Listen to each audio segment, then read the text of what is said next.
Fat elephant. Auntie extra size. But what stung deeper was that the voices making them weren't strangers. They were her family. 32 years old, full-figured, and soft-spoken, Omachi had long learned how to disappear in plain sight. She moved through life like an afterthought, giving too much and receiving too little.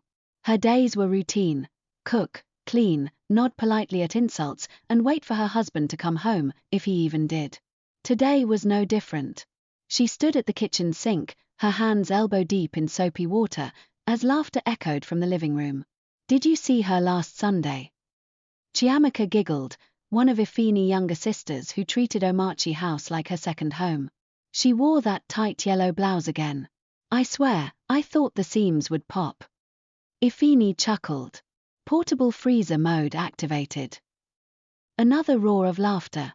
Omachi's hands trembled, bubbles sliding down her wrists. She wiped them on her wrapper and walked quietly to the hallway. She had heard these jokes before. Double mattress. Fat elephant.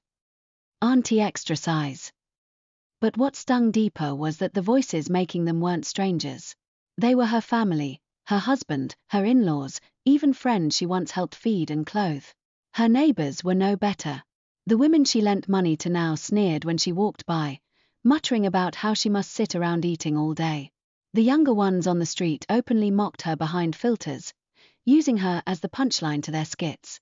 It wasn't just the words, it was the way people looked at her. Like she was something tragic. Yet through it all, Omachi endured. She tried everything: herbal teas, juicing, gym workouts that left her in tears. But no amount of dieting could fix the weight Ifeani put on her heart. Her once doting husband had turned into a cold stranger. He barely touched her anymore. Some nights he didn't come home. Other nights he reeked of expensive perfume and foreign liquor. "Ifeani," she said one evening, sitting across from him as he scrolled on his phone. "Are you seeing someone else?" He didn't flinch. "You've let yourself go, Omachi. What did you expect?" The words hit harder than any slap. She blinked, once, twice, hoping he would say it was a joke. But he just stood and walked away, leaving silence in his wake. For weeks after that, she tried harder. New hairstyles. New recipes. She fasted. She joined a fitness group. She begged God in prayer. But the more she tried, the more invisible she became. Then one Thursday evening, the unthinkable happened.